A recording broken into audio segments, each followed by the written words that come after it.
ॐ नमो भगवते वासुदेवाय। ॐ नमो भगवते वासुदेवाय। ॐ नमो भगवते वासुदेवाय। यः स्वानुभावम् अखिलं श्रुतिसारमेकम् आध्यात्मदीपम् अतितीर्षितां तमोऽन्धम् संसारिणां करुणयः पुराणगुह्यम् तं व्याससूनम् उपयामि गुरुमुनीनाम्। नारायणं नमस्कृत्य नरं चैव नरोत्तमं देवीं सरस्वतीं व्यासं ततो जयमुदीरये। श्रवणतां स्वकथा कृष्ण पुण्यश्रवणकीर्तिनः हृदयन्तस्तो हि अभद्राणि विदुनोति सुहृतसताम्। नष्टप्रायेषु अभद्रेषु नित्यं भागवत सेवया भगवती उत्तम श्लोके भक्तिर्भवति नैष्टिकी। श्रवणतः श्रद्धया नित्यं गृणतश्च स्वचेष्टितम् कालेन नातिदीर्घेण भगवान् विशते हृदि। कृष्णाय वासुदेवाय देवकी नंदनाय च नंदगोपकुमाराय गोविन्दाय नमो नमः। नमः पंकजनाभाय नमः पंकजमालिने नमः पंकजनेत्राय नमस्ते पंकजांग्रिये। जय श्री कृष्ण चैतन्य प्रभु नित्यानंद श्री अद्वैत गदाधर श्रीवासादि गौर भक्ता वृंद। हरे कृष्णा कृष्णा कृष्णा हरे हरे हरे राम राम राम हरे हरे। हरे कृष्णा कृष्णा कृष्णा हरे हरे हरे राम राम राम हरे हरे। हरे कृष्णा कृष्णा कृष्णा हरे हरे हरे राम राम राम हरे हरे।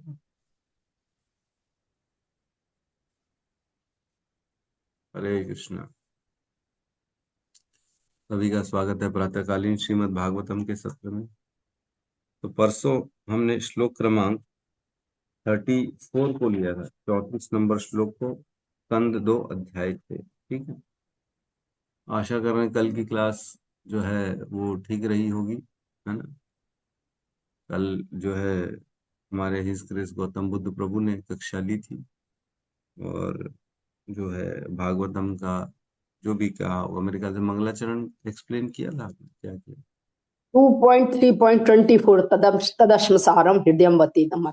प्रभु जी वाला श्लोक ने समझाया था। बहुत 24। ठीक है, ठीक।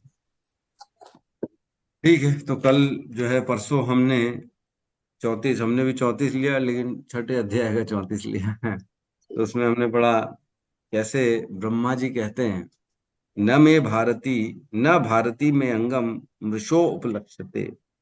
मेरा कभी भी कथन जो है निश्चित ही, हे नारद, हे अंग, मेरा कथन कभी भी असत्य नहीं होता, है ना।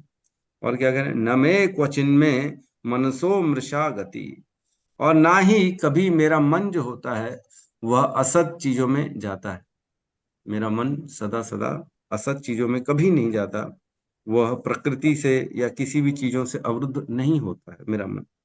और क्या करें, न मैं ऋषिकाणी पत्यंत असत पते, न ही मेरी इंद्रियां जो है वह भोगों के प्रति आकर्षित होती है।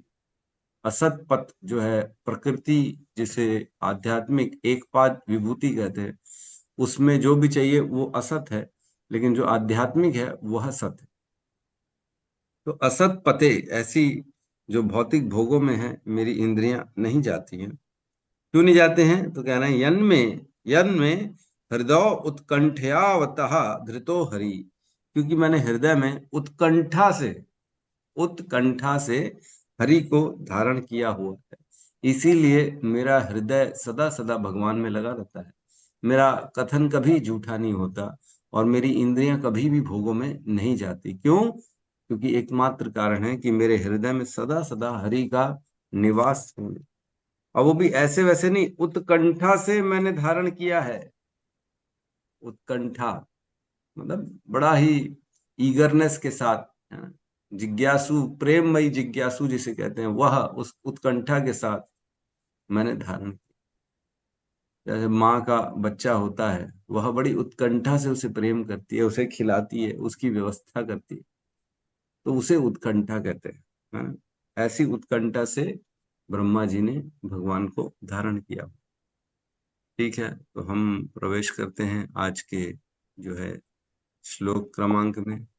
श्लोक क्रमांक 35 में आज हम प्रवेश करेंगे। तो दो चीजें हैं, एक होता है अन्वय और एक होता है व्यतिरेक। ठीक है, तो अन्वय और व्यतिरेक दो श्लोकों के माध्यम से जो है, जो ब्रह्मा जी ने हमें बताने का प्रयास किया। 34 नंबर श्लोक जो है वो अन्वय के माध्यम से है, और 35 नंबर श्लोक व्यतिरेक के माध्यम से है। तो मैं बताऊंगा धीरे में, जैसे हम प्रवेश करेंगे कि क्या है क्या नहीं। ठीक है, तो श्लोक सबको क्लियर दिख रहा जी प्रभु जी।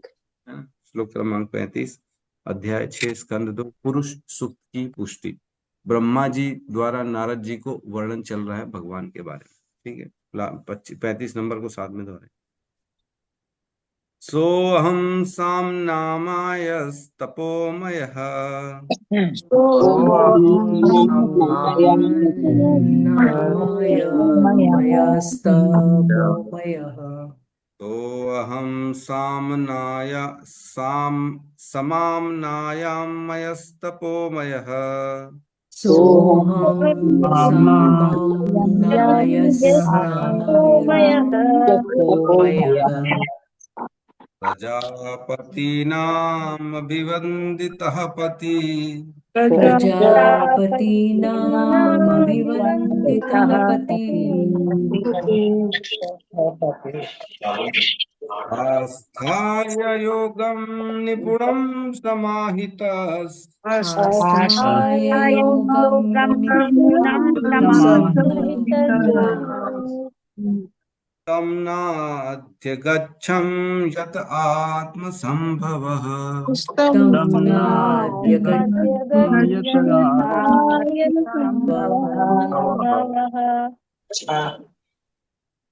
सोऽहं समाम्नायमयस्तपोमयः सोऽहं समामयस्तपोमयः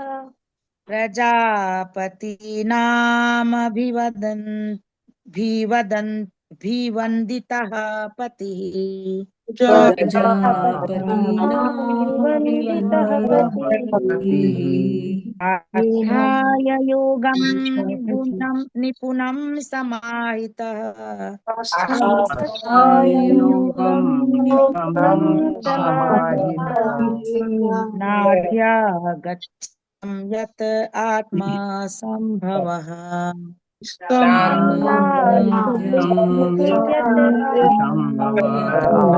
संभवः। हरे कृष्ण। हरे कृष्ण। सोहम समाम नाहमस्तपोमः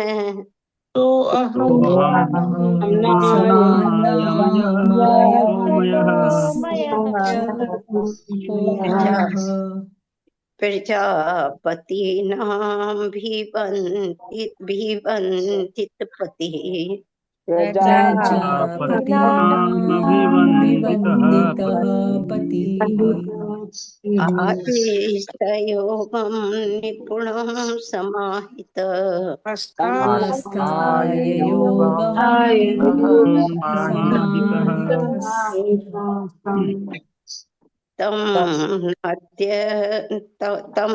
नाद्य गच्छं यत् आत्मसम्भवः तं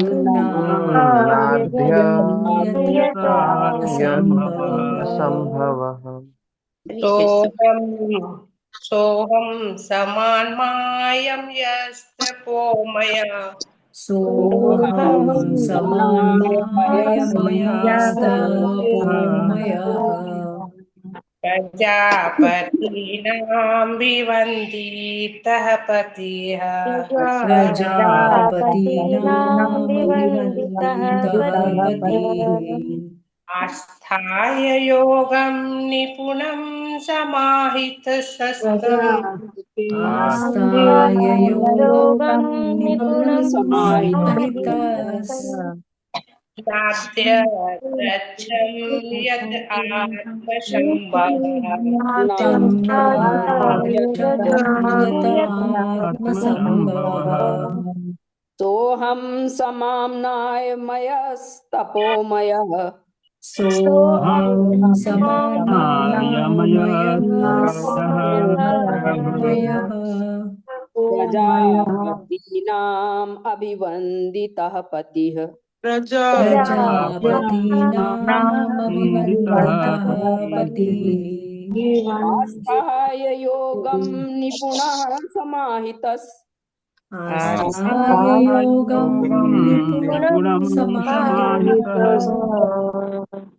तं नाद्य गच्छं यत आत्मसम्भवः तं नाद्यगच्छं यतात्मसम्भवः हरे सोऽहं साम्नायमयास्तपोमयः सोऽहं समानायमयस्तपोमयः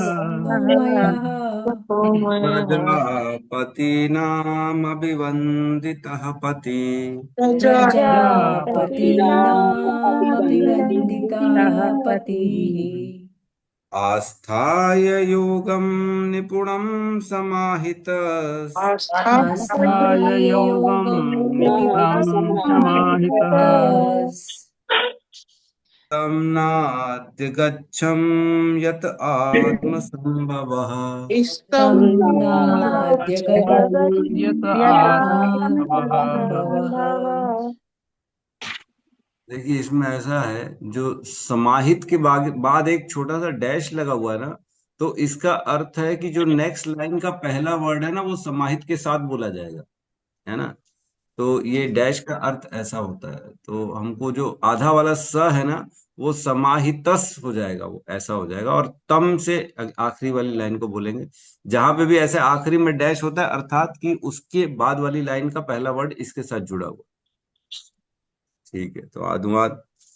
यद्यपि मैं वैदिक ज्ञान की गुरु शिष्य परंपरा में दक्ष महान ब्रह्मा के रूप में विख्यात हूँ, और यद्यपि मैंने सारी तपस्याएं की हैं, तथा यद्यपि मैं योग शक्ति एवं आत्म साक्षात्कार में पटु हूँ, और मुझे सादर प्रणाम करने वाले जीवों के महान प्रजापति मुझे इस रूप में मानते हैं, तो भी मैं उन श्री भगवान को नहीं समझ सकता जो मेरे जन्म के मूल उद्गम हैं। ओम ज्ञानतिमिरन्धस्य ज्ञानांजन शलाकया चक्षुरुन्मीलितं येन तस्मै श्री गुरुवे नमः। श्री चैतन्य मनोभीष्टं स्थापितं येन भूतले स्वयं रूपः कदा मह्यं ददाति स्वपदान्तिकम्। वन्देऽहं श्रीगुरु श्रीयुतपदकमलं श्रीगुरून् वैष्णवांश्च श्रीरूपं सागरजातं सहगण रघुनाथान्वितं तं सजीवं साद्वैतं सावधूतं परिजन सहितं कृष्ण चैतन्य देवं श्री राधा कृष्ण पादान् सहगण ललिता श्री विशाखान्वितांश्च। हे कृष्ण करुणा सिंधु दीनबंधु जगतपते गोपेश गोपिका कांत राधा कांत नमस्तुते। तप्त कांचन गौरांगी राधे वृंदावनेश्वरी वृषभानुसुते देवी प्रणमामि हरिप्रिये। वाञ्छाकल्पतरोभश्च कृपा सिन्धुभ्यैव च पतितानां पावनेभ्यो वैष्णवेभ्यो नमो नमः। नमो विष्णुपादाय कृष्णपृष्ठाय भूतले श्रीमते भक्तिवेदांत स्वामीति नामिने।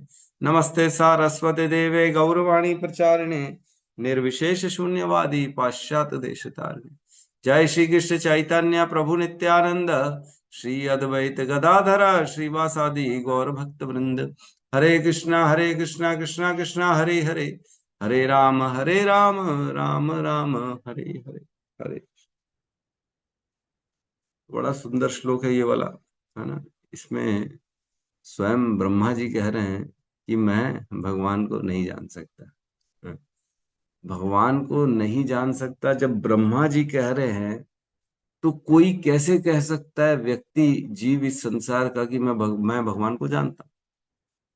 भगवान को कोई भी नहीं जान सकता, कोई भी नहीं जान सकता। ब्रह्मा जी अगर फेल है तो हम कैसे पास हो जाएंगे?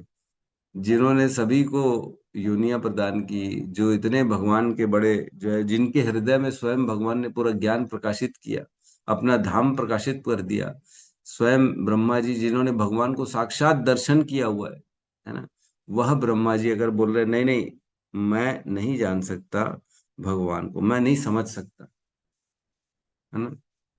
तो देखते हैं क्या बोला उन्होंने, क्या श्लोक में कह रहे हैं, सो अहम, मैं वही ब्रह्मा, सो अहम वही ब्रह्मा मैं, अहम मैं वही, कौन कौन से वही, तो पिछले श्लोक में जो बोला 34 नंबर में, मेरा जिसका मन सदा सदा भगवान में जो है, भगवान हरि को मैंने मन में धारण किया, मेरा वचन कभी झूठा नहीं होता, मेरा मन कभी इधर उधर नहीं भटकता, मेरी इंद्रियां कभी इधर उधर भोगों में नहीं जाती, मैं वही ब्रह्मा।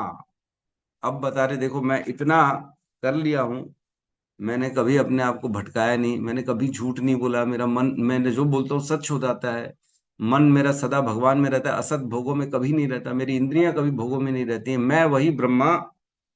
समामनाय मयस्तपोमय, समामनाय, है ना, वैदिक ज्ञान की गुरु शिष्य परंपरा की श्रेणी में भगवान जो ब्रह्मा जी हैं, उन्हीं से हम जानते हैं कि हमारी जो परंपरा है वो स्टार्ट होती है कि नहीं। उनको हृदय में स्वयं भगवान ने पूरा का पूरा ज्ञान प्रकाशित कर दिया, है ना। 1.1.1 में कहता है, जन्मादियस्य तो अन्वयाति तरस्य अर्थेषु अभिज्ञ स्वराट, तेने ब्रह्म हृदय आदि कव्य मुह्यन्ति यत् सूरयः, धामना स्वेन सदा निरस्त कुहुकम सत्यम परम धीमहि। तो एक लाइन लगता मैंने खा गई।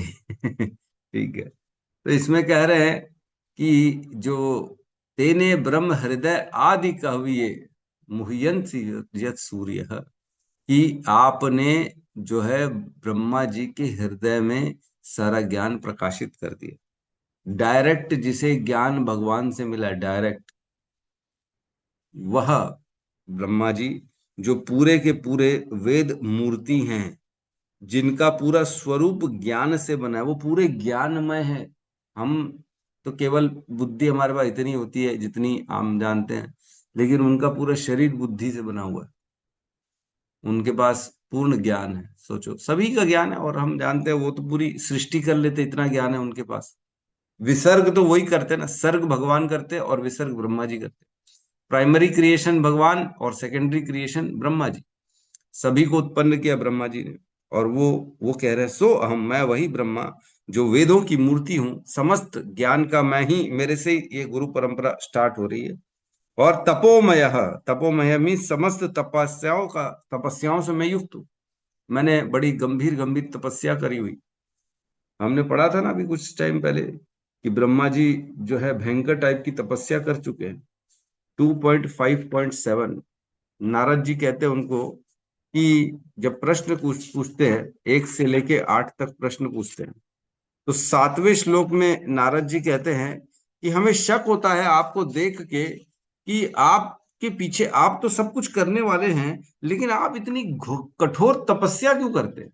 इससे हमें शक होता है कि आपके ऊपर भी कोई है ना। 2.5.7, फिर भी जब हम आपके द्वारा पूर्ण अनुशासन में रहते हुए संपन्न की गई कठिन तपस्याओं के विषय में सोचते हैं, तो हम आपसे भी अधिक शक्तिशाली किसी व्यक्ति के अस्तित्व के विषय में आश्चर्यचकित रह जाते हैं, यद्यपि आप सृष्टि के संदर्भ में इतनी शक्तिशाली, कितने ज्यादा शक्तिशाली हैं आप कि आपने जो है सब कुछ, आंवले के समान पूरा आपको दिखता है, मकड़ी के समान आप पूरे जो है सृष्टि करते और उसको जो है खत्म कर देते। और जो कुछ भी श्रेष्ठ है, समतुल्य है, नाम गुण लक्षण से जो जाना जाता है, जो भविष्य में वर्तमान में होगा और भूत में है, वह सब आप ही के द्वारा उत्पन्न किया गया। आप इतने महान है, लेकिन फिर भी आपकी कठोर तपस्या को देख के हमें शक होता है कि क्या आपसे भी श्रेष्ठ कोई है? आप किसको प्रसन्न करने के लिए तपस्या कर रहे? तो कह रहे हैं तपोमया, मैं ऐसी घोर तपस्या करता हूँ। छोटी मोटी तपस्या नहीं करते ब्रह्मा जी, 1000 दिव्य सालों तक तपस्या करी थी शुरुआत में, जैसे ही वो उत्पन्न हुए तो 1000 दिव्य वर्षों तक, एक दिव्य वर्ष जो है वो यहाँ का दिव्य वर्ष नहीं, दिव्य वर्ष वहां का होता है, वो बहुत इंटू 12,000 होता है। और आगे कहते हैं प्रजापति नाम अभिवंदित पति, और समस्त प्रजापतियों के द्वारा, जितने भी प्रजापति होते हैं जो प्रजा का विस्तार करते हैं, कोई भी मनवंतर में कोई भी प्रजापति आ जाए, समस्त प्रजापति अभिवंदित पति, उनके द्वारा मैं पूज्य हूं, वो सभी मेरी वंदना करते हैं ब्रह्मा जी की, समस्त प्रजापति नाम। और क्या कह रहे हैं थर्ड लाइन, आस्थाय योगम निपुणम समाहितस। आस्थाय योगम मीन्स समस्त योग जो होती है उसका मैंने सफलतापूर्वक, मैंने उनको समस्त प्रकार की जो भी योग होती हैं उनको सफलतापूर्वक मैंने पूरा किया है, और उनमें एक्सपर्ट हूं, निपुणम, उनमें मैं सब में सभी योगों में मैं एक्सपर्ट आदमी। ऐसा नहीं कि कोई योग मेरे से छूटा उठा है, समस्त प्रकार के योग उनको मैंने किया हुआ है। समाहितस मीन्स एकाग्रचित होकर मैंने किया, एक्सपर्ट हूं उनमें, और समस्त योगों को मैंने संपन्न किया, मीन्स जैसे अष्टांग योग है ना, यम नियम आसन प्राणायाम प्रत्याहार धारणा ध्यान समाधि, 8 के स्टेजेस होती हैं, उनमें 8 स्टेजेस का सबका डिटेलिंग वर्णन है। तो इस प्रकार के योगों को भी ब्रह्मा जी ने एक्सपर्टाइजली और सफलता पूर्वक एकाग्रचित होकर कंप्लीट किया, और कोई मौका ही नहीं है फेलियर का, ऐसा है ना। तो ब्रह्मा जी कोई मतलब आप छोटे मोटे नहीं हैं, ब्रह्मा जी बहुत श्रेष्ठ है सृष्टि के। सोचो सभी जीव आते हैं जाते हैं, लेकिन ब्रह्मा जी सदैव सदैव बने रहते हैं, और मैंने उनको समाहित एकाग्रचित होकर कंप्लीट किया है। अब कह रहे आखिरी लाइन में, तम नाद्य गच्छम यत आत्म संभव, तम नाद्य गच्छम, तो भी मैं उन भगवान को नहीं जान सकता, नाद्य गच्छम ठीक से नहीं समझ सकता उन भगवान को, यत आत्म संभव, जिन्होंने मुझे उत्पन्न किया, जिनसे मैं आया हूं, जिन्होंने मुझे जन्म दिया है, उन भगवान की बात कर रहे हैं। उन भगवान को मैं ठीक से फिर भी नहीं समझ सकता, यद्यपि मैं समस्त प्रजापतियों के द्वारा पूजित हूं, यद्यपि मैं सभी योगों को अच्छे से एक्सपर्टाइजली एकाग्रचित होकर मैंने कंप्लीट किया है, और समस्त प्रकार के वैदिक ज्ञान की मैं तो मूर्ति हूं साक्षात, मेरे पास ही सारा वैदिक ज्ञान है, मैं मन में सदा हरि को धारण करता हूं, मेरा वचन कभी भी असत्य नहीं होता, मेरा मन हमेशा हमेशा जो है सत्य में लगा रहता है, भोगों में नहीं लगा रहता, मेरी इंद्रियां सदा सदा जो है सत्य में लगी रहती, भोगों में नहीं लगी रहती, तो भी मैं भगवान को ठीक से नहीं समझ सकता। और बाजार में ऐसे कितने सारे लोग हैं जो भगवान को बड़ी आसानी से समझ जाते हैं। अरे बोले भगवान उस सच्चिदानंद की प्राप्ति करनी, कौन से सच्चिदानंद की, तो बोले पता ही नहीं कौन से सच्चिदानंद। भगवान के बारे में किसी से भी पूछ लो तो वो कहते हैं अरे ये है वो है, भगवान कौन है, वो परमेश्वर है, वो साक्षात है, वो हर कहीं है, वो कण कण में, और है कौन, तो बोले वो तो हर कहीं है ना, क्या करना उसमें, हर कहीं। तो कौन है, वो है कृष्ण, ये गुरु परंपरा से हमें पता पड़ता है ना।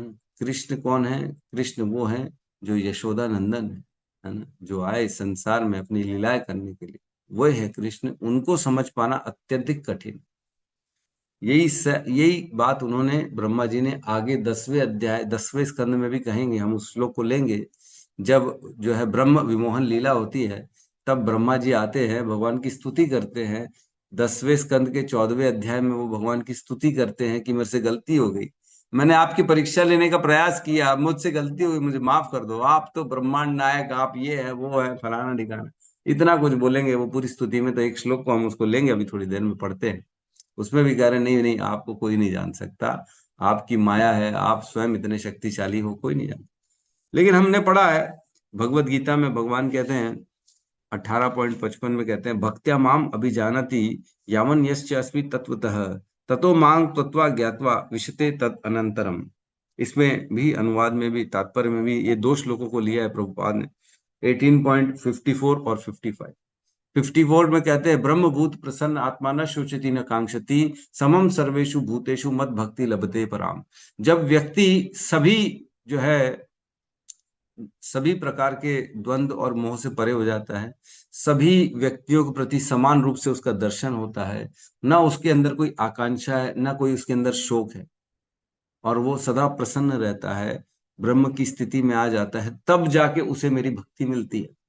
ब्रह्मभूत प्रसन्न आत्मा न शोचती न कांक्षती, उसके अंदर कोई शोक नहीं है, कोई आकांक्षाएं नहीं है, और वो हमेशा ब्रह्मभूत प्रसन्न प्रसन्न रहता है, ब्रह्म के स्तर पे आ गया है। और क्या कह रहे हैं, समम सर्वेषु भूतेषु, समस्त जीवों के प्रति समान रूप से उसका दृष्टि है, अलग अलग नहीं है, कोई मेरा पराया नहीं है, अच्छा बुरा नहीं है, सबके प्रति समान रूप से दृष्टि है।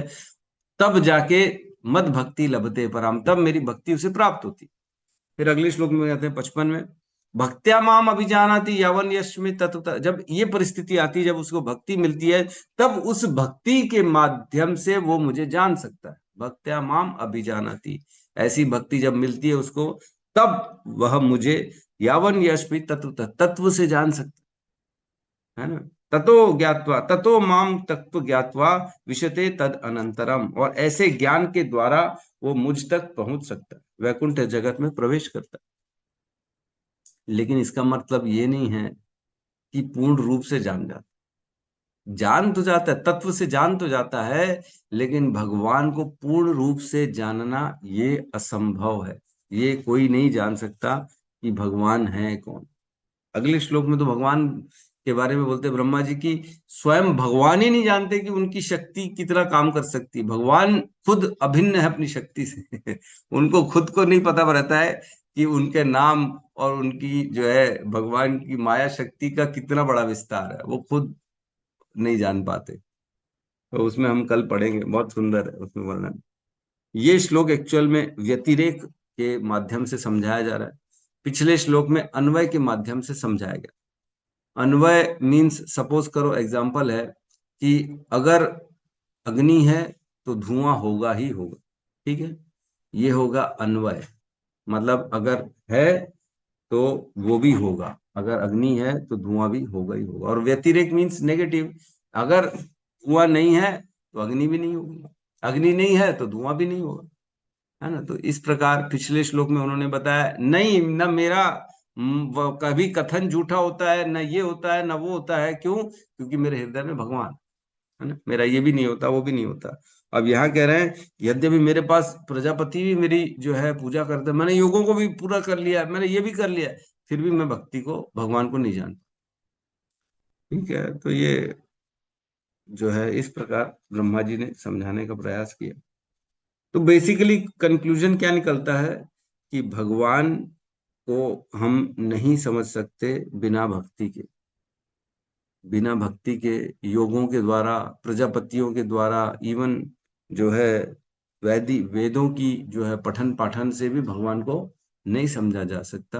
केवल और केवल भगवान को भक्ति के माध्यम से समझा जा सकता। क्या कहते भगवान, न साध्यते माम योगो न सांख्य धर्म उद्धव न स्वाध्याय न तपस्त्यागो यतोर भक्ति ममो अर्जित। मुझे ज्ञान, मुझे प्राप्त कर लेता है कौन? जो भक्ति करता है। न सांख्य धर्म उद्धव, सांख्य धर्म है ना, सांख्य धर्म मीन्स आत्मा का ज्ञान जो होता है, कैसे आत्मा इधर जा रही है उधर जा रही है। कई लोग ज्ञान भगवान, कई लोग कहते हैं आत्मा तो लीन हो जाती भगवान में, उसके ज्ञान में लगे रहते हैं। कई लोग कहते हैं नहीं नहीं, घट आकाश पट आकाश, आत्मा का अस्तित्व ही खत्म हो जाता है ना। मायावाद सिद्धांत, अहम ब्रह्मास्मि, मैं ही भगवान हूं, एक दिन मैं ही भगवान बन जाऊंगा, ये अलग अलग सिद्धांत है जिसे सांख्य योग कहते हैं, है ना। तो इस प्रकार के ज्ञान से भगवान की प्राप्ति नहीं होती है। ना स्वाध्याय, अनेक अनेक जो है वेदों को पढ़ रहे हैं, ऋग्वेद यजुर्वेद उपनिषदों को पढ़ रहे हैं, उससे भगवान की प्राप्ति नहीं होती। ना तपस्त्यागो, न तपस्याओं से और न त्याग से भगवान की प्राप्ति होती है। केवल और केवल ये तो भक्ति ममो अर्जिता, केवल भक्ति के माध्यम से मुझे जाना जा सकता है, मुझे वो खरीद लेता है, मुझे मेरा अर्जन कर लेता है।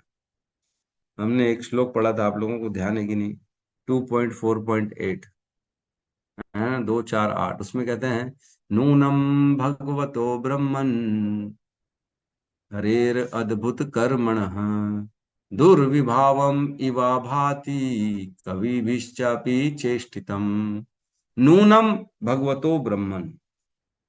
भगवान जो है उनके उनके बारे में हरेर अद्भुत कर्मणा, उनके अद्भुत जो कर्म है, उनकी अद्भुत शक्तियां हैं, इसके बारे में कोई नहीं बता सकता। मैं अनुवाद ही पढ़ रहा हूं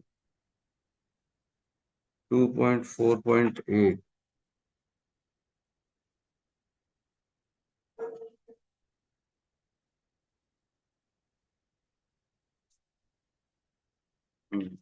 इसमें कह रहे हैं, हे विद्वान ब्राह्मण, नूनम भगवतो ब्रह्मन। श्री भगवान के दिव्य कार्यकलाप अद्भुत है और वे अचिंत्य प्रतीत होते हैं, क्योंकि अनेक विद्वान पंडितों के उनके प्रयास भी उन्हें समझने में अपर्याप्त सिद्ध होते हैं। भगवान इतने अद्भुत हैं, भगवान की शक्ति इतनी अद्भुत है, वो अचिंत्य है, भगवान चिंतन के परे हैं। इवन जो अनेक अनेक ऋषि महर्षि होते हैं ना, उनके प्रयास, वो अनेक प्रयास करते हैं लेकिन वो विफल होते हैं भगवान को समझने। यही सेम चीज भगवान ने भगवत गीता में भी कही है 10.2 में, ना मे विदुः सुरागणा प्रभवम न महर्षया अहम आदि ही देवानाम महर्षिणाम च सर्वश। ना मैं विदुः सुरागणा, मुझे देवता नहीं जान सकते। विदु, विदु मीन्स मेरा ज्ञान नहीं है उनके पास, किनके पास? देवताओं के पास। ना मैं विदुः सुरागणा प्रभवम न महर्षया, महान महान जो ऋषि हैं वो भी मेरे जो है प्रभाव को नहीं जान सकते। अहम आदि ही देवानाम, मैं इन सब का आदि हूं।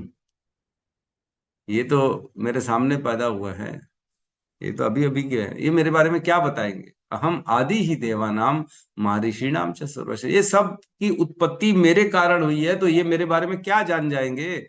वो मुझे जान ही नहीं सकते, क्योंकि मैंने ही तो उनको उत्पन्न किया। तो भगवान को समझना हमारे लिए अपने बुद्धि से कठिन है, हम नहीं समझ सकते, लेकिन गुरु परंपरा से जो ज्ञान प्राप्त होता है उससे हम भगवान के बारे में जान सकते। पूर्ण रूप से तो नहीं जान सकते, लेकिन थोड़ा बहुत हम भगवान को जान सकते हैं। जो कहता है कि मैं भगवान को अच्छे से जानता हूं, वह असत्य कह रहा है, वो गलत कह रहा है। लेकिन जो कोई कहता है कि नहीं मैं भगवान को नहीं जानता, वह सही कह रहा है। ये एक केन उपनिषद में श्लोक आता है जिसमें कहते हैं, यस्या मतम तस्य मतम मतम यस्य न वेद सह अविज्ञातम विज्ञानातम विज्ञातम विजानताम। जो कोई परम सत्य के विषय में किसी प्रकार का मत रखने से इनकार करता है, उसका मत सही होता है, जबकि जो परम पूर्ण के विषय में अपना खुद का मत रखता है वह उन्हें नहीं जानता। वे उनके लिए अज्ञात बने रहते हैं जो उन्हें जानने का दावा करते हैं, और वे केवल उन्हीं के द्वारा जाने जा सकते हैं जो उन्हें जानने का दावा नहीं करते हैं। जो कह लेगा मैं भगवान को जानता हूं, तो बहुत गलत बात कर रहा है, वो भगवान को नहीं जानता। लेकिन जो कहता है कि नहीं नहीं मैं भगवान को नहीं जानता, भगवान उन्हें ही जनवाते हैं अपने बारे में, और किसी को नहीं जानते। तो भगवान इस प्रकार जो है अपना ज्ञान सबको नहीं देते हैं, लेकिन अपने भक्तों को जरूर देते हैं। तो ब्रह्म संहिता श्लोक क्रमांक 5.34 में कहते हैं, ब्रह्मा जी स्वयं कहते हैं, पतंतास्तु कोटि शतवत्स्य संप्रगम्यो वायोरथापि मनसो मुनिपांगवानाम सोऽप्यस्ति यत् प्रदसीमन्य विचिन्त्य तत्वे गोविंदमादि पुरुषम तम अहम भजामि। चिन्मयता को प्राप्त करने के इच्छुक योगियों के प्राणायाम आदि वायु निरोधात्मक योग पथ से, अथवा मतलब जो चिन्मयता को भी प्राप्त हो गए ऐसे योगियों के योग से, है ना, योग से, और निर्वेद ब्रह्मानुसाधन करने वाले श्रेष्ठ ज्ञानियों के भौतिक त्याग द्वारा ज्ञान पथ से। दो चीजें बताई, एक योग पद्धति से और एक ऐसे ज्ञान द्वारा जो ब्रह्म अनुसंधान करने वाले श्रेष्ठ ज्ञानी होते हैं उनके ज्ञान से भी, है ना, वो भी। और 100 कोटि वर्षों तक साधन करने पर भी जिन्होंने 100 कोटि मीन्स 1 100 करोड़ वर्षों तक जिसने साधन कर लिया हो, ऐसे लोगों के द्वारा भी, जिनके चरण विंद के अग्रभाग तक ही पहुंचा, जिनके चरणारविंद के अग्रभाग तक ही पहुंच हो पाती है, उन आदि पुरुष भगवान गोविंद को मैं भजन करता। मतलब इतना करने के बाद भी भगवान के चरणों के केवल अग्रभाग तक ही पहुंचा जा सकता। कौन क्या क्या 3 चीज बताया है ना। एक जो है जिन्होंने एकदम चिन्मयता को प्राप्त कर लिया, चिन्मय मीन्स जो कभी नहीं मरने वाले हैं, ऐसे योगी जन जिन्होंने अपने प्राण आदि वायु को जो है योग पद्धति से अपनी चिन्मयता प्राप्त कर ली है। और ऐसे दूसरे टाइप के लोग बता रहे हैं जो निर्वेद ब्रह्म अनुसंधान, एकदम अनुसंधान जो है ज्ञान का, एकदम उनको फुल ज्ञान है और ब्रह्म तक पहुंच चुके हैं। और तीसरे जो होते हैं जो 100 करोड़ वर्षों तक साधन कर लिया जिन्होंने योग पद्धति के द्वारा, ऐसे लोगों के द्वारा भी केवल और केवल भगवान के चरण के अग्रभाग मीन्स नाखून तक ही पहुंचा जा सकता है। तो जो इतनी तपस्या कर रहा है, 100 करोड़ साल तक किसी ने साधन कर लिया एकदम। हाँ, ये लोग क्या करते हैं, इतना करने के बाद भी केवल और केवल भगवान के नाखून तक ही पहुंच पाते हैं। नाखून अर्थात मतलब आप कितना जान पाए उसको बताओ। अगर हमने किसी का नाखून दिखा दिया, लो ये नाखून देख लो और जान जाओ कौन है ये, तो क्या जान पाएंगे? उतना ही जान पाते जितना नाखून देख सकते हैं। और किसका नाखून दिखा दिया तो हम ये नहीं बता सकते ये लड़का है कि लड़की है। बता सकते क्या? नहीं बता सकते। कौन सा जानवर का नाखून है ये भी, अगर किसी जानवर का नाखून दिखा देंगे तो ये भी नहीं बता सकते कि कौन सा जानवर है, बड़ा है, छोटा है, नर है, मादा है, खाने वाला है नॉनवेज की नहीं खाने वाला है, मांस भक्षण करता है कि जो है प्रेम से रहता है, ठंडी में रहता है, गर्मी में रहता है, उसका साइज क्या, कुछ नहीं बता सकते नाखून देखने से। केवल जो व्यक्ति 100 करोड़ वर्षों तक तपस्या कर रहा है, जिसने अनुसंधान कर लिया समस्त ब्रह्म ज्ञान का, जिसको पूर्ण ज्ञान हो चुका है, और जो अनेक अनेक योग पद्धति कर रहा है, वह लोग केवल और केवल भगवान के चरणों के नाखून तक पहुंच पाते, उससे ज्यादा भगवान को नहीं जान पाते। तो हमारी क्या स्थिति। लेकिन जो गुरु परंपरा होती है, जो श्रद्धा होती है, जो भक्ति होती है, भगवान उससे अपने आप को प्रकाशित करते। केवल भक्ति से भगवान को जाना जा सकता है, और कोई तरीका नहीं है। अगर तरीका नहीं होता तो भगवान ऐसे कहते ही क्यों, जन्म कर्म च मे देवम एवं यो वेति तत्वतः। जो जान जाता है मेरे जन्म और कर्म को, वो मेरे धाम आ जाता है। तो जानने का रास्ता है, तभी तो ऐसा बोला ना भगवान ने, जान जाता है। पूर्ण रूप से समझ जाता है ऐसा नहीं कहा, जान जाता है, बिल्कुल थोड़ा बहुत जान जाएगा। तो हम थोड़ा बहुत ही भगवान के बारे में जान सकते हैं, और पूर्ण रूप से तो नहीं जान सकते। एक श्लोक हमने पढ़ा था पहले स्कंद के 3 अध्याय के 38वां श्लोक, उसमें कहते हैं भगवान, नहीं सूत गोस्वामी कहते हैं, सवेद धातु पदवीं परस्य दुरंत वीर्यसरथंग पाणि यो अमायया संततयानुवृत्त्या भजेत तदपाद सरोज गंधम। वो भगवान को जान सकता है। सवेद धातु पदवीम परस्य, जो परम पदवी को प्राप्त भगवान है उनको जान सकता है। सवेद धातु, उनके धातु को, उनके तत्व को जाना जा सकता है। कौन जान जाएगा? दुरंत वीर्य से रथंग पाणे, जो बहुत दूर रहते हैं, जो बड़े वीर है और जिन्होंने रथ के चक्र को अपने हाथ में धारण किया, वो ऐसे भगवान को धातु से, तत्व से जाना जा सकता है। कौन जान सकता है? यो अमायया संततया अनुवृत्त्या, जो 3 चीज करता है।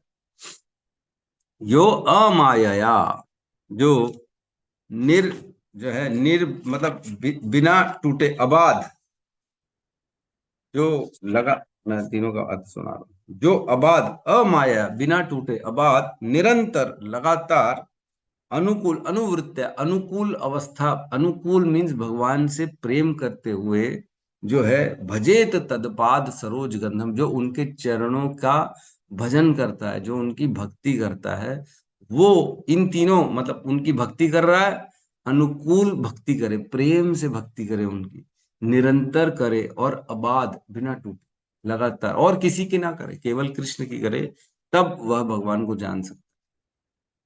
तो भगवान प्रकाशित खुद को कर देते हैं, ना कि हमारे बल से हमारे हृदय में हमारे को समझ में आता है भगवान के बारे। तो इसके तात्पर्य में श्रील प्रभुपाद कहते हैं कि ब्रह्मा जी कह रहे हैं, इस ब्रह्मांड में समस्त जीवों में श्रेष्ठ ब्रह्मा स्वीकार करते हैं कि वे वैदिक ज्ञान में अपने पांडित्य, अपनी तपस्या, संयम, योग शक्ति तथा आत्म साक्षात्कार के बावजूद एवं जीवों के पुरखों महान प्रजापतियों द्वारा पूजित होने पर भी परमेश्वर को जान पाने में अक्षम हैं। अतः परमेश्वर को जानने के लिए इतनी योग्यताएं पर्याप्त नहीं है। आत्म साक्षात्कार लिए, योग कर लिए, बड़े बड़े तपस्याएं कर लिए, अरे बड़े बड़े प्रजापतियों के द्वारा पूजित हो रहा है, जिन्होंने मन कंट्रोल कर लिया है, सब कुछ पूरा ज्ञान है, वैदिक ज्ञान है, तो भी भगवान को नहीं समझा जा सकता। ये योग्यताएं पूरी नहीं है। और कह रहे हैं, वैदिक ज्ञान, तपस्या आदि उपयुक्त उच्च योग्यताओं को प्राप्त करके भक्ति मार्ग में केवल आत्म साक्षात्कार सहायक बन सकता है, ये सहायक बन सकता, किंतु भक्तिमय सेवा के अभाव में मनुष्य अपूर्ण बना रहता है, क्योंकि उस आत्म साक्षात्कार की स्थिति में वह परमेश्वर को यथार्थ रूप में नहीं जान पाता। आत्म साक्षात्कार द्वारा मनुष्य भक्त बनने का पात्र हो जाता है और भक्त सेवा भाव से भक्त्या ही क्रमशः भगवान को जाना जा सकता।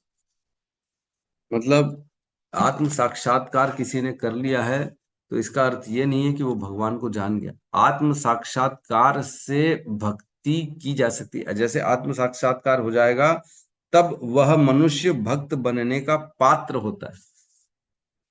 जिन्होंने आत्म साक्षात्कार कर लिया वह भक्ति में अब आगे अग्रसर हो पाएगा। आत्म साक्षात्कार हो गया सोचो, लेकिन भक्ति नहीं है तो क्या होगा? वह फंसा रहेगा इसी संसार, मुक्ति की संभावना नहीं है उसकी। उसे सायुज्य मुक्ति मिलती है, और सायुज्य मुक्ति और शास्त्रीय मुक्ति जो है, हम लोग कभी भी उसकी अभिलाषा नहीं करते। एक श्लोक है 11.14.26 11, 14, 26, उसमें कह रहे हैं क्रमशः भगवान को जाना जा सकता। क्रमशः भगवान को कैसे जानेंगे? क्रमशः, सीरियल वाइज, धीरे धीरे धीरे धीरे धीरे, एक साथ भगवान को नहीं जाना जा सकता। इसमें कह रहे हैं इसका अनुवाद, भव बंधन तथा मोक्ष दोनों ही अज्ञान की अभिव्यक्तियां हैं। सच्चे ज्ञान की सीमा के बाहर होने के कारण इन दोनों का अस्तित्व मिट जाता है। जब मनुष्य ठीक से यह समझ लेता है कि शुद्ध आत्मा पदार्थ से भिन्न है और सदैव पूर्णतया चेतन है, उस समय बंधन तथा मोक्ष का कोई महत्व नहीं रहता। जिस प्रकार सूर्य की परिप्रेक्ष्य में दिन तथा रात का कोई महत्व नहीं होता। 11, 14, मैं तो सॉरी ये गलत पढ़ लिया, 10वां अध्याय का लेके आया, 10 10, 14, 26 पढ़ लिया, जबकि 11, 14, 26 पढ़ना है। तो किसी के पास 11, 14, 26 है तो कृपया उसको जो है भेजें क्या? देखता हूँ मेरे पास है कि 11, 14, 26।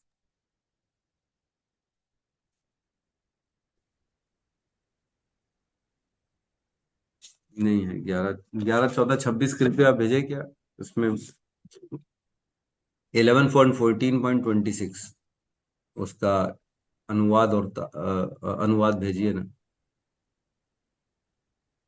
उसमें लिखा है क्रमशः भगवान को जाना जा सकता है। यस, हाँ, धन्यवाद, बहुत बहुत धन्यवाद। तो इसमें कह रहे हैं, गौतम बुद्ध प्रभु ने लिखा है, भेजा है। तो इसमें कह रहे हैं जब रुगण्य आंख का उपचार औषधि अंजन से किया जाता है तो आंख में धीरे धीरे देखने की शक्ति आ जाती है।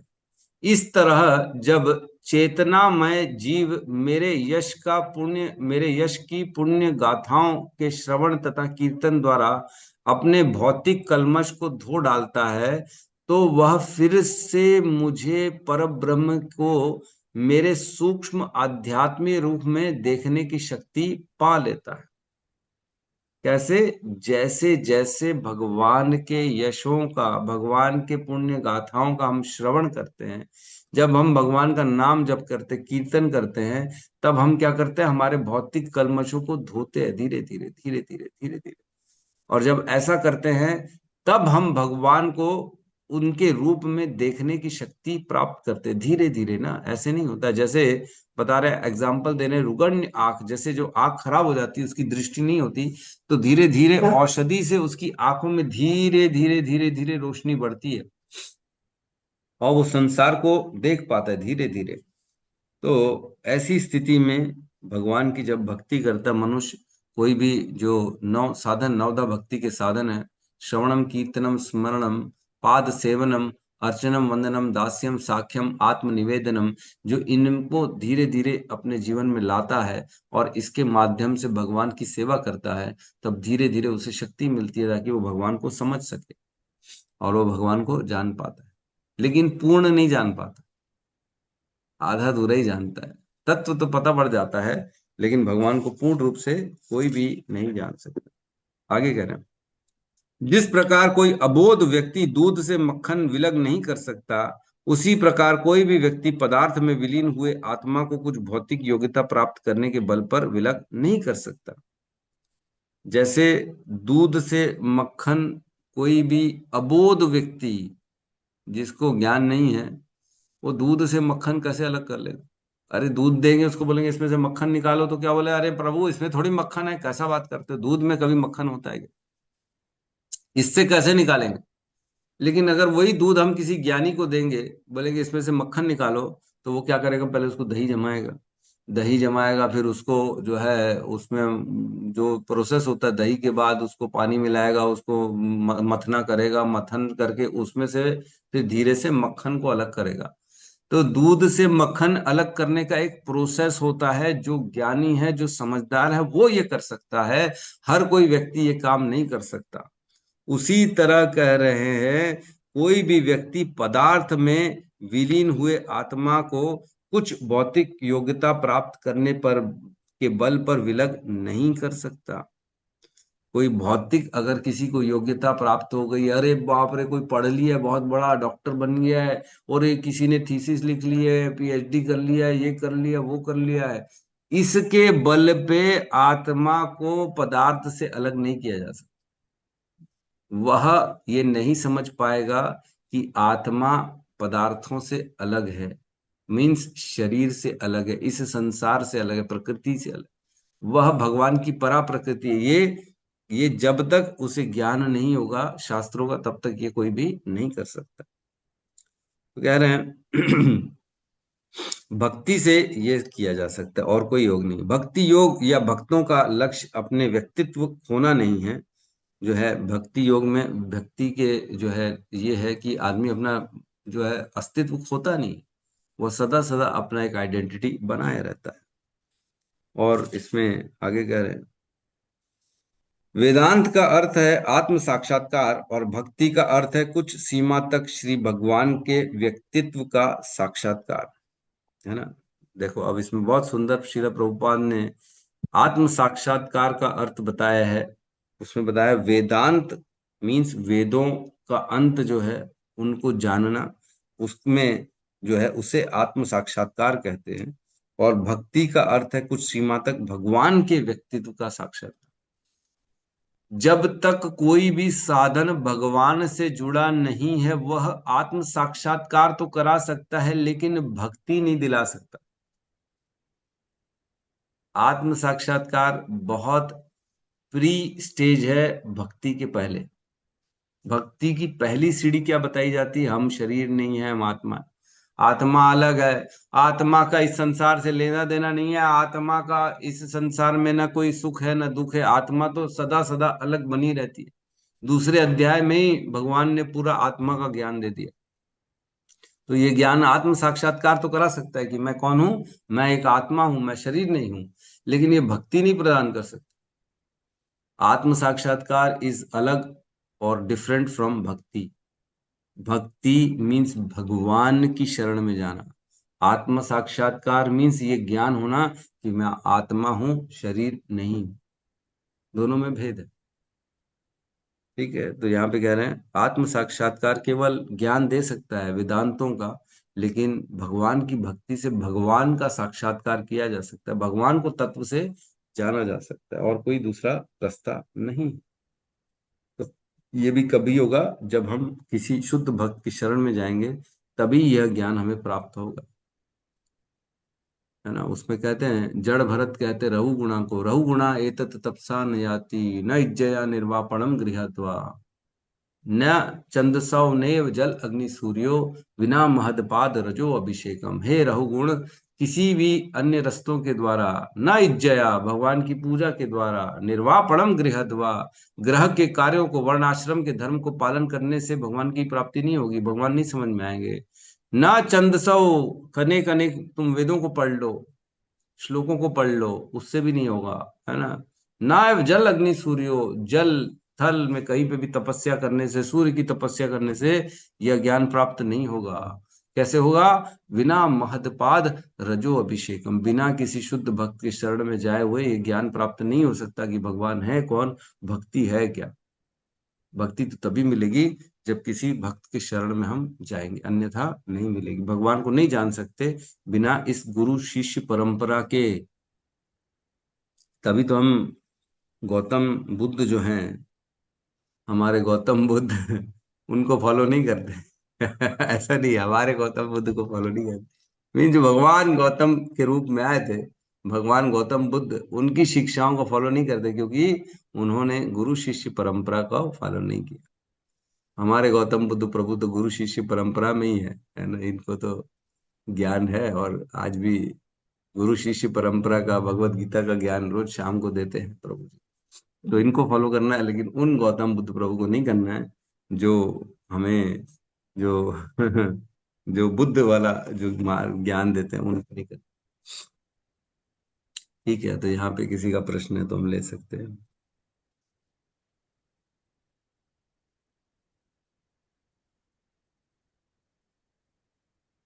हरे कृष्णा। हरि कृष्ण प्रभु जी, सादर प्रणाम। प्रणाम प्रभु माता जी, जी। आज एकादशी है, पर मैं ठाकुर जी की सेवा नहीं कर पाई, मेरा शरीर ही साथ नहीं दे रहा था। हम्म। तो आपको हमने एक श्लोक सुनाया था, आपको याद नहीं लग रहा है? जो है ना, परीक्षित महाराज क्या कहते हैं, है ना। परीक्षित महाराज कहते हैं कि जो है नूनम, नहीं ये कौन सा है, क्या कहते हैं, नानु द्वेष्टिम कलिम सम्राट सारंग इव सारभुक कुशल्यान आशु सिद्ध्यंति नेत्राणि कृतानि यत्। परीक्षित महाराज ने कलयुग का वध क्यों नहीं किया? क्योंकि वो जानते थे कि कलयुग में केवल अच्छा सोचने मात्र से उसका फल मिल जाता है। केवल अगर हृदय में भगवान को हमने धारण कर लिया, और हृदय में उनकी हमने मनी मन सेवा कर ली, मनी मन उनको अगरबत्तियां लगा दी, मनी मन हमने उनका दीप चला दिया, मनी मन उनको भोग लगा दिया, एकदम 56 भोग लगा दिए मनी मन, तो भगवान उसको स्वीकार करते हैं और उसका फल मिल जाता है। हाथ से करने की जरूरत नहीं है, जरूरी नहीं हाथ से करें, मतलब जरूरी नहीं है। अगर ऐसी स्थिति है तो मन से भी भगवान की सेवा करेंगे तो उसका पूर्ण फल मिल जाएगा। ऐसा माना जाएगा कि आपने स्वयं सेवा करी। तो आप क्यों जी चिंता कर रहे हैं? आप चिंता मत करिए। प्रभु जी, जाप करने में भी दिक्कत हो रही है, अब तो हाथ इतने हिलते हैं कि मैं जाप नहीं कर पा रही हूँ। माता जी, ये शरीर तो है, धीरे धीरे ये तो जन्म मृत्यु जरा व्याधि ये तो आता ही है, इसके लिए अपन क्या कर सकते हैं? ये तो कोई रोक नहीं सकता। लेकिन आप हृदय से भगवान को धारण करिए, हृदय में भगवान का चिंतन करिए, भगवान से प्रार्थना करिए कि आपको सेवा का मौका दे और आपसे वो सेवा ले, है ना। नहीं तो भी हृदय से आप सेवा करेंगे तो वो भी भगवान को स्वीकार है। चिंता मत जी करिए। प्रभु जी, हरे कृष्ण हरे कृष्ण। अरे यस, नीलम माता जी। हरे कृष्णा प्रभु जी, दंडवत प्रणाम। कल प्रणाम एक माता माता जी। जी ने प्रश्न पूछा था, तो प्रभु जी ने बोला था कि आप बताएंगे। अच्छा, वो नहीं मेरे को जानकारी नहीं, क्या प्रश्न पूछा था? माता जी ने पूछा था शायद ये शून्यवादी क्या है, निर्विशेषवादी क्या है, कर्म कर्म ये भौतिकवादी क्या है, ये सारी चीजों में डिफरेंस पूछ रही थी माता जी। मुझे माता जी का तो नाम याद नहीं, अगर वो सुन रही हैं तो फिर से अपना क्वेश्चन रिपीट कर सकती हैं। हरे कृष्णा प्रभु जी। हरे कृष्ण। प्रभु जी, मेरा ही क्वेश्चन था कि भौतिकवादी, अद्वैतवादी, मायावादी, शून्यवादी और निराकारवादी में क्या अंतर है? ठीक है, ये प्रश्न तो जनरली सबका होता ही है। तो इसके लिए देखो क्या होता है। शून्यवादी सबसे पहले आता है जीरो, है ना। जीरो मीन्स कुछ भी नहीं है, न मैं हूं, न भगवान है, कुछ भी नहीं है, सब शून्य है, कुछ भी नहीं है, ये सब खत्म हो जाएगा, कुछ अस्तित्व में नहीं रहेगा, सब खत्म हो जाएगा और आगे चल के कुछ भी नहीं रहने वाला है। इसे शून्यवादी कहते हैं, है ना? जीरो, सब कुछ जीरो है, कुछ नहीं है। इसको जो फॉलो करता है, इजी लैंग्वेज में बता रहा हूं मैं, डिटेलिंग में नहीं जा रहा, उसे कहते हैं शून्यवादी। फिर उसके बाद आता है एक, जीरो के बाद वन आता है ना, वन, वन, है ना।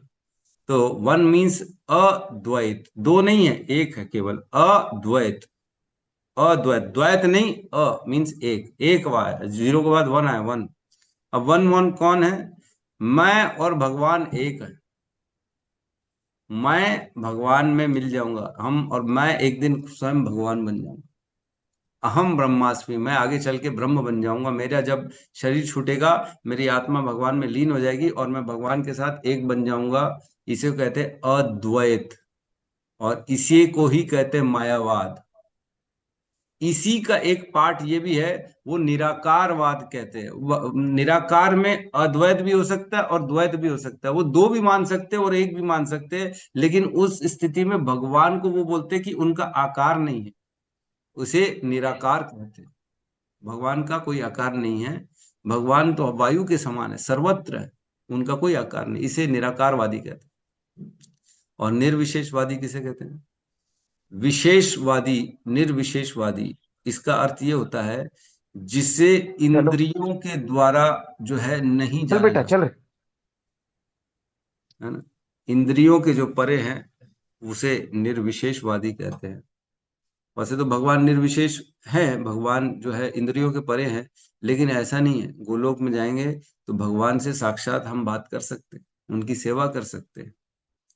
तो भक्त लोग भगवान को निर्विशेषवादी नहीं जानते, है ना। तो कई लोग रहते हैं जो भगवान को निर्विशेषवादी कहते हैं, कोई लोग निराकारवादी कहते हैं, कई लोग शून्यवादी का जो है फॉलो करते हैं। तो जीरो के बाद वन आया, फिर वन के बाद टू आया, टू मीन्स द्वैत, भगवान अलग है और हम अलग, है ना। तो ये ऐसी फिलॉसफी कई जगह फॉलो होती है, नहीं नहीं हम सदा सदा अलग रहते हैं और भगवान सदा सदा अलग रहते हैं, हमारे में और उनमें कोई कोई सिमिलैरिटी है ही नहीं, दोनों अलग अलग। लेकिन हमारी जो फिलॉसफी है ना, वो तीसरी है, थर्ड फिलॉसफी, अचिंत भेदा भेद। हमारे में क्या कहते हैं चैतन्य महाप्रभु? भेद है भी, हम दोनों अलग भी हैं और हम लोग एक भी हैं, मतलब सेम भी हैं और हम लोग अलग भी है। भगवान और हम में कोई भेद नहीं है, क्वालिटी वाइज हम भी सच्चिदानंद है, वो भी सच्चिदानंद है। लेकिन भेद है भी कि वो महान है और हम एक अंश है, वो महान अग्नि है और हम एक छोटी सी चिंगारी है। ये भेद है हम में और भगवान में। लेकिन अग्नि में और चिंगारी में भेद यद्यपि नहीं होता, दोनों अग्नि है। वो एक छोटी सी अग्नि, एक महान अग्नि है जो जंगल को जला सकती है, और एक छोटी सी अग्नि जिसमें किसी को जलाने की शक्ति नहीं होती है। तो दोनों में भेद भी है और अभेद भी है, ये हमारी फिलोसफी है। और हम भगवान को साक्षात रूप मानते हैं, भगवान को निराकार नहीं मानते, हम भगवान को आकार में मानते हैं, इस प्रकार जो है। और शून्यवादी हम ये नहीं मानते कि संसार खत्म हो जाएगा, सब खत्म हो जाएगा, आत्मा मर गई तो हमारा शरीर छूट गया तो सब खत्म, ऐसा नहीं। इसके बाद भी अगली योनियां हैं, अगला संसार है, अगला ब्रह्मांड है, सब कुछ है, आगे निरंतर चलता रहेगा, चाहे मर जाएं चाहे जीते रहें। अगर इसी संसार में रहेंगे तो जन्म मृत्यु के चक्र में रहेंगे, अगर इस संसार से चले गए, भगवत धाम चले गए, तो वहां पे भी हमारा अस्तित्व बना रहेगा, भगवान के साथ हम भगवान की सेवा करेंगे, कभी भी हमारा अस्तित्व खत्म नहीं होगा। तो शून्यवाद हम नहीं मानते कि खत्म हो जाएगा कुछ, सब रहेगा हमारे हिसाब से। ठीक है माता जी, समझ में आ गया?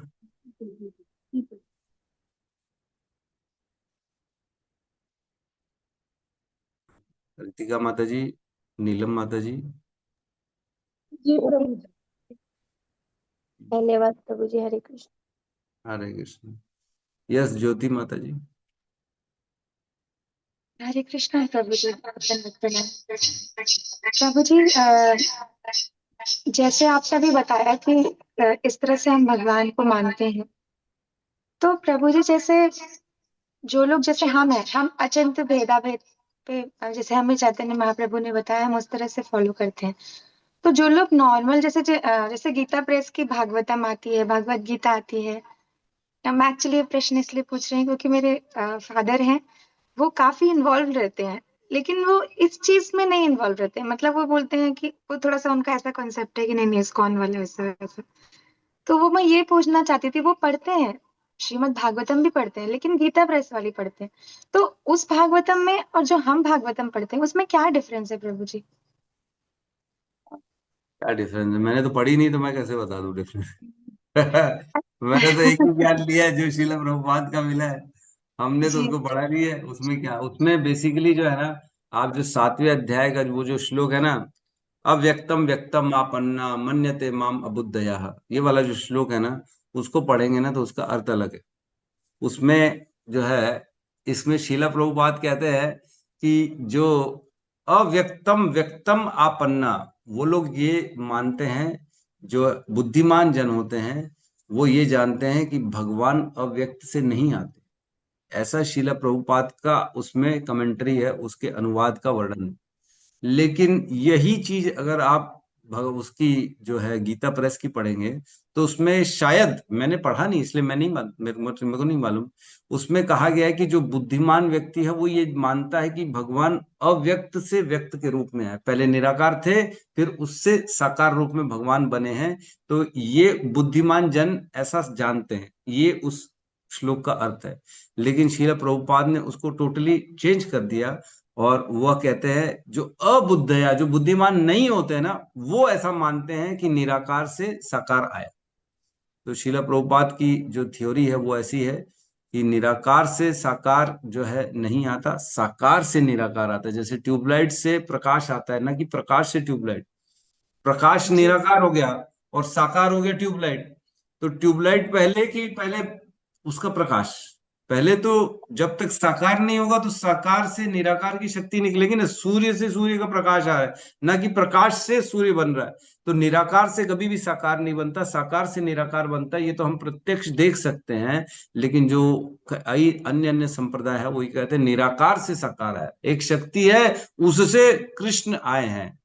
ऐसा नहीं है, कृष्ण से वो शक्ति है। तो इसमें भेद है, मेरे को ऐसा लगता है। बाकी एग्जैक्टली मैंने पढ़ी नहीं इसलिए मैं ज्यादा जानता नहीं।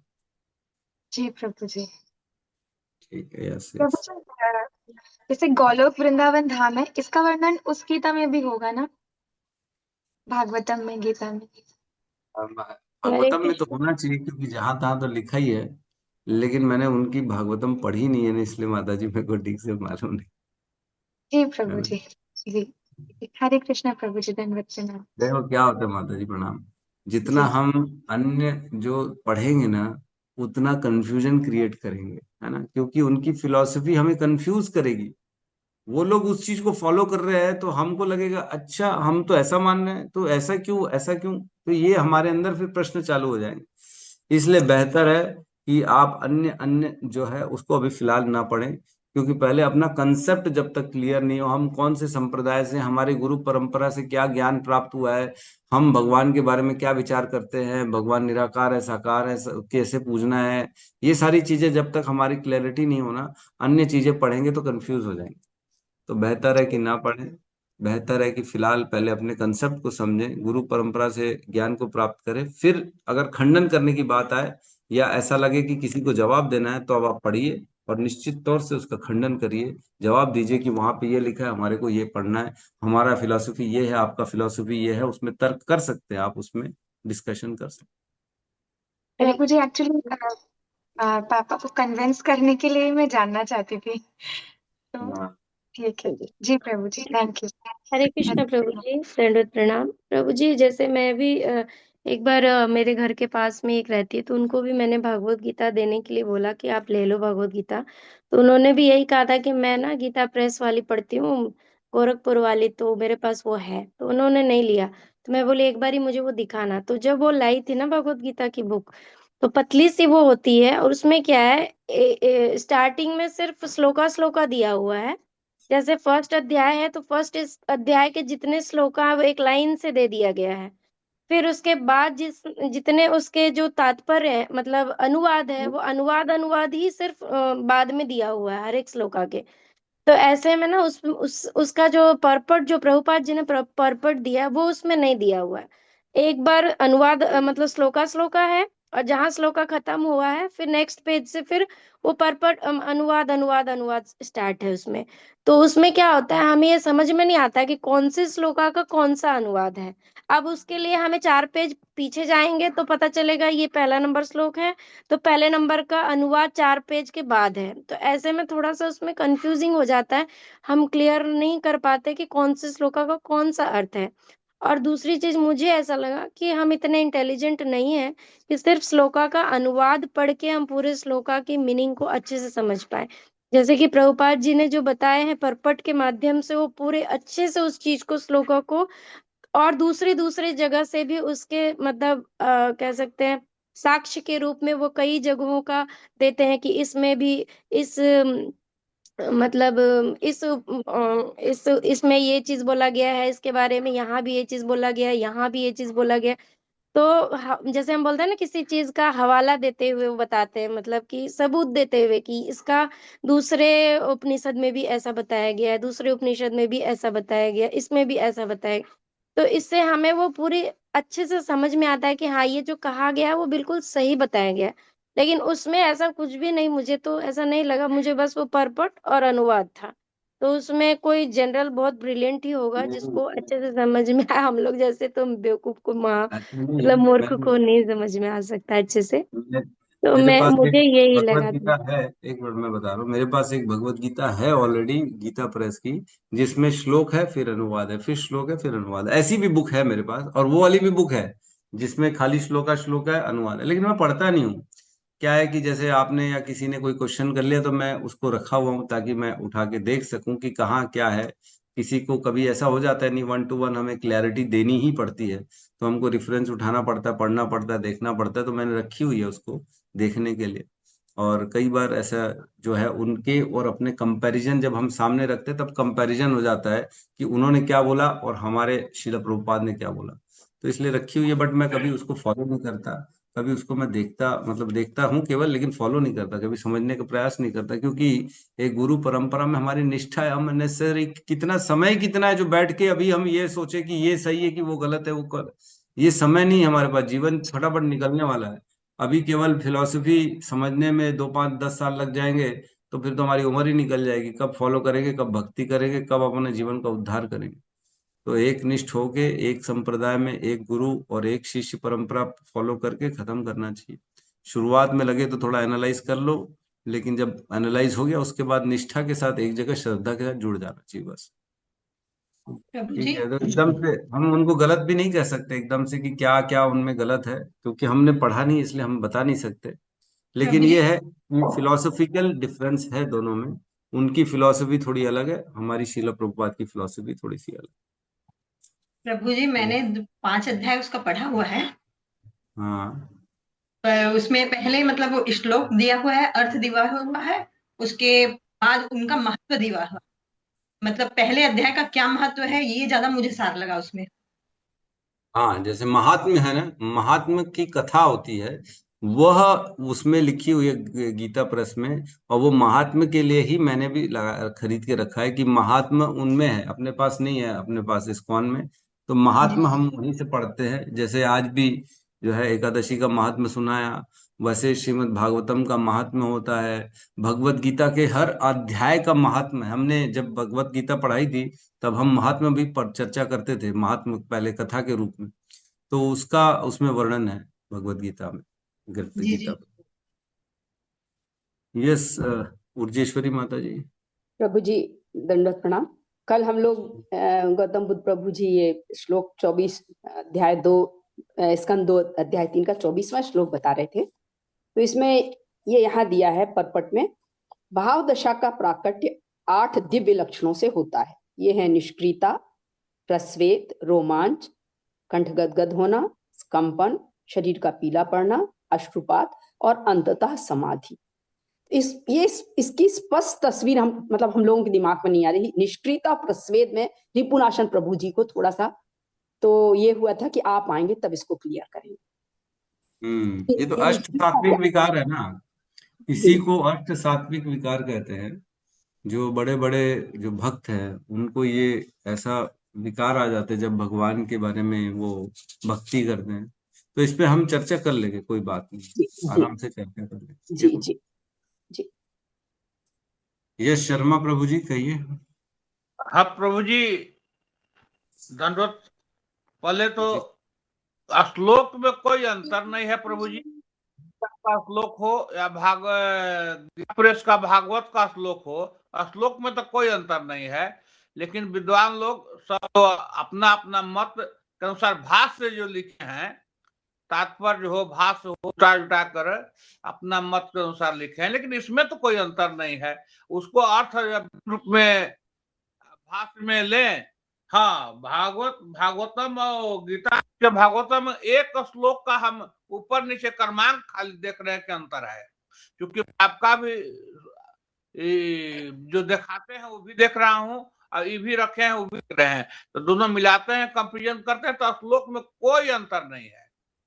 सिर्फ श्लोक में तो हो उसका भी नहीं सकता, श्लोक में कोई अंतर होगा भी नहीं ना, क्योंकि श्लोक तो भगवान ने बोला है, उसको कोई कैसे चेंज कर लेगा। अनुवाद में फर्क है, उन्होंने उस श्लोक का अर्थ क्या निकाला और हमारे श्रील प्रभुपाद ने उसका अर्थ क्या निकाला, दोनों में भेद आ जाता है।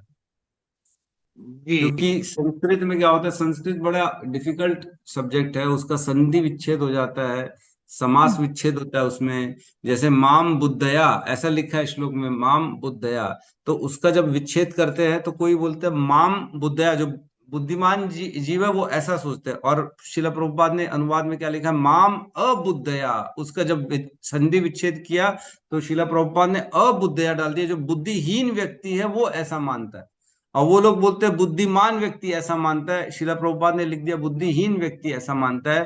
तो जमीन और आसमान का फर्क आ गया है ना, ये भेद आ जाता है कई बार। तो भाष्य जो लिखे हैं सब विद्वान लोग अपना अपना मत के अनुसार जो ज्ञान प्राप्त करके लिखे हैं। ऐसा नहीं है कि जो हम लोग रामानुज संप्रदाय से हैं, श्री संप्रदाय से हैं, तो विशेष का वो अथी है, द्वैत अद्वैत विशिष्टाद्वैत, ये बहुत अलग है प्रभु जी, हम लोग को ऊपर से पार हो जाता है। इसलिए अब इसी में अब राम राम कहना है, यही सुनना है, यही सेवा है। दंडवत प्रभु जी। क्रमांक का अंतर है। आपका शिल्प रूपाद जी का भागवत अब गीता प्रेस के एक क्रमांक का अंतर हम देख रहे हैं। 34 कहते हैं तो इसमें 35 37 है तो 34 है, यही अंतर एक हम पा रहे हैं श्लोक में। देखो, वैष्णव दर्शन के ना 4 सिद्धांत बताए गए, जैसे अलग अलग संप्रदाय है उनके सबके अलग अलग जो है ना, जो है सिद्धांत होते हैं। एक है शुद्ध अद्वैत, उसमें केवल शुद्ध एक की बात होती, केवल एक ही है शुद्ध। और दूसरा द्वैत अद्वैत, जिसमें दोनों माना जाता है, एक साथ एकता भी है और भिन्नता भी है, इसको द्वैत अद्वैत कहा जाता है, जो हम जिसके फॉलोवर है ना, हमारा सिद्धांत जो। और तीसरा आता है विशिष्ट अद्वैत, केवल और केवल अद्वैत मानते हैं जो विशिष्ट अद्वैत। और चौथा आता है द्वैत, द्वैतवाद। 4 यही सिद्धांत है। इन्हीं 4 सिद्धांतों पे 4 संप्रदाय अलग अलग काम करते हैं और सबकी अपने अपने सिद्धांत है भगवान के बारे में वर्णन करने का, और भगवान के बारे में उनका जो विचारधारा है इन्हीं सिद्धांतों पे आधारित है। तो हम कभी लगा तो इस पे और चर्चा कर लेंगे गहराई से कि उनके क्या सिद्धांत है। सिद्धांत जानने में कोई बुराई नहीं, सिद्धांत पता रहना चाहिए हमें कि उनका सिद्धांत हमारा सिद्धांत और भेद क्या, हम ये क्यों मानते हैं, हम वो क्यों नहीं मानते। इस पे हम चर्चा कर सकते, कोई बड़ा मैटर नहीं, कभी भी कर सकते। ठीक है, तो हम यस माधुर्य लीला माता जी। हरे कृष्णा प्रभु जी, दंडवत प्रणाम।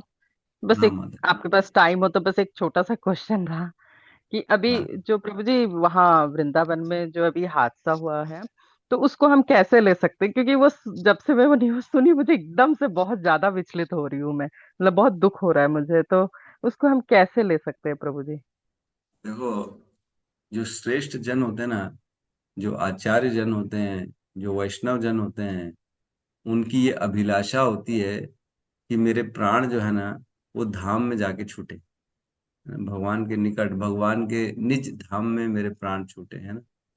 हम रोज गाते भी, मोर यही अभिलाष, है ना, क्या गाते हैं, विलास कुंज दियो वास। विलास कुंज कुंज दियो दियो। तो वो विलास कुंज है, जो जो भगवत धाम है, ये जो वृंदावन धाम है, ये उनका खुद का कुंज है, निवास स्थान है। वहीं पे जा रहे हैं हम, और कहते हैं जो भी अपना शरीर धाम में छोड़ता है उसे भगवत धाम की प्राप्ति होती है। जो वृंदावन का इवन चूहा है, सुअर है, कुत्ता है, जो भी है, जो भी वृंदावन में जिसने अपने शरीर को छोड़ा, उसे भगवत धाम की प्राप्ति हो जाती। सोचो कितनी मेहनत कर रहे हैं हम भगवत धाम जाने के लिए, लेकिन अगर कोई वहां जाके साक्षात स्वयं यमुना जी में अपने प्राणों को जिसको छूटा गया, तो वो कहाँ जाएगा, वो तो डायरेक्ट भगवान के धाम जाएगा। इसमें कोई संकोच ही नहीं है, कोई किंतु परंतु नहीं है। तो लेकिन जो भौतिकवादी लोग होते हैं वो तो वृंदावन धाम में और रायपुर में कोई भेद जो है जानते नहीं। उनको लगता है जैसा रायपुर है वैसी वृंदावन, या जैसा पंजाब है वैसा वृंदावन। तो वो मर गए वहां जाके, ओहो ओहो, उनको बहुत उत्तम गति प्राप्त हुई है। उन सभी को जिनका भी प्राण छूटा है, स्वयं राधा रानी अपने निज धाम में बुला के जिनके प्राणों को, जिनको खींच ली है, तो वो अपने धाम में सीधा, उनकी जन्म मृत्यु के चक्र से छुटकारा हो गया है, और वो स्वयं साक्षात भगवान के धाम चले गए। इससे बड़ी उपलब्धि उनके लिए और हो क्या सकती, कोई नहीं हो सकती। कभी भी ये बोला जाता है, जो श्रेष्ठ जन होते हैं, अगर किसी के प्राण छूट गए सपोज करो धाम में, तो उसकी अंत्येष्टि क्रिया जो होती है वहीं पे करनी चाहिए, उस धाम से शरीर को भी नहीं लाना चाहिए। बोले इतने उत्तम स्थान में जिसने प्राण छोड़ दिए, उसके शरीर को भी वहीं पे जो है देह अग्नि देनी चाहिए, और सारा कार्यक्रम उसका वहीं पे करना चाहिए। सोचो, हम जब व्यक्ति मर जाता है तब उसके अंत, जो आखिरी के जो कुछ अंश बच जाते हैं, उसको हम हरिद्वार ले जाते हैं, तीर्थों में ले जाते हैं, कि कम से कम वो तो नहीं जा सका, अब उनके शरीर के कुछ अंश तो भगवान के तीर्थों में या धाम में चले जाए, तो कुछ उनको पुण्य हो। तो उद्देश्य क्या है, अगर कुछ शरीर के अंश चले गए तो भी उनका उद्धार होने की संभावना बनी रहती है। तो जिसने पूरा का पूरा शरीर ही वहां छोड़ दिया, उसके साथ कैसे कोई गलत हो सकता है कार्य। वो तो भगवान के धाम निश्चित तौर से जाएगा, वो जन्म मृत्यु के चक्र से छूटेगा बाहर। तो ये बहुत अच्छी बात है कि उनके प्राण वहां चले गए, लेकिन ये सबके दिमाग में बैठेगी नहीं बात, सबको ऐसा लगेगा शायद कुछ गलत हो गया। तो सबकी अपनी अपनी विवेचना है, सबके अपने अपनी सोच है, लेकिन ऐसा विचलित नहीं होना चाहिए आपको, या किसी को भी, भक्त को, खास तौर से वैष्णव को, उनको तो सदा सदा यही अपने हृदय में भी यही अभिलाषा करनी चाहिए, जैसे इनके प्राण गए ना, मेरे भी भगवान अपने पास बुलाना, मेरे को भी वहीं, मेरे भी प्राण वहीं ले लेना, ताकि मैं दोबारा इस संसार में ना हूं। भौतिकता हमारी संसार में क्या, घर में प्राण छोड़ेंगे, आपके धाम में प्राण छोड़े, इससे अच्छी और कोई बात हो सकती है? इससे अच्छी कोई बात ही नहीं हो सकती। तो हमारी भी अभिलाषा तो यही होनी चाहिए कि मैं भी वहीं पे रहूं, वहीं स्थान पाऊं, वहीं मेरी जो है प्राण निकले। ठीक है माता जी। जी प्रभु, जी प्रभु, हरे कृष्णा, धन्यवाद प्रणाम। हरे। ठीक है, तो बहुत बहुत धन्यवाद सभी भक्तों का। हम आज की क्लास को यहाँ पे विराम देते हैं, सब मिल के हरे कृष्ण महामंत्र का उच्चारण कर लेते हैं। हरे कृष्णा हरे कृष्ण हरे कृष्ण हरे राम, हरे राम हरे राम राम राम हरे हरे। हरे कृष्ण।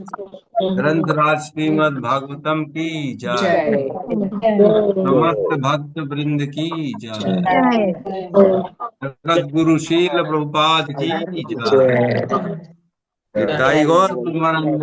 हरि हरि बोल। कृष्ण दंडवत प्रणाम। प्रभु जी हरे दंडवत कृष्ण प्रणाम। प्रभु जी हरे दंडवत कृष्ण। प्रणाम, समस्तों को दंडवत प्रणाम। प्रणाम। कृष्ण हरे कृष्ण। प्रभु जी प्रभु जी दंडवत प्रणाम।